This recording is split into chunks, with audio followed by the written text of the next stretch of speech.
Après l'eau et l'électricité, parlons des transports. Le secteur connaît d'énormes difficultés. Grève à Sétrague, déraillement de train. Justin Ndundangoy, reconduit au poste de ministre des Transports et de la Logistique, va poursuivre l'action déjà engagée.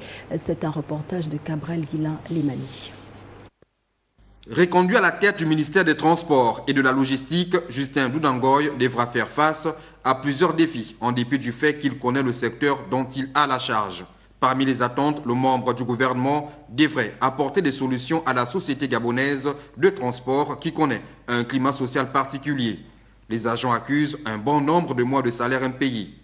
Pour plus de 1000 agents, la société ne compte désormais que 40 bus dans son parc automobile.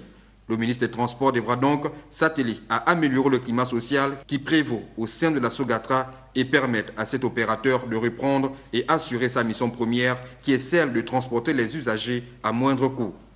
En ce qui concerne le transport ferroviaire, le Gabon, qui compte seulement un seul opérateur, enregistre des déraillements et des accidents dus au mauvais état des infrastructures. Cette situation explique en partie les retards des trains. À cela s'ajoute le coût élevé des billets de train qui intervient dans un contexte économique difficile. Une communication entre l'État gabonais, représenté par le chef du département de transport, et l'entreprise s'avère nécessaire pour savoir à qui incombe la grande responsabilité du chemin de fer gabonais et quelle stratégie mettre en place pour améliorer ce secteur. Dans le domaine aérien, l'aéroport international Léomba est sous tutelle de la GZS International Airports après celle de l'aéroport de Libreville ADL. Les attentes dans ce secteur sont nombreuses. L'on peut noter par exemple la création de la nouvelle société aérienne et la construction du nouvel aéroport, bien que plusieurs partenariats ont déjà été signés par la tutelle et les opérateurs économiques étrangers. Dans le secteur maritime, il est attendu la dotation à la CENI de nouveaux navires, la société ne disposant que d'un seul qui assure le transport des marchandises et des passagers de Libreville vers Port-Gentil.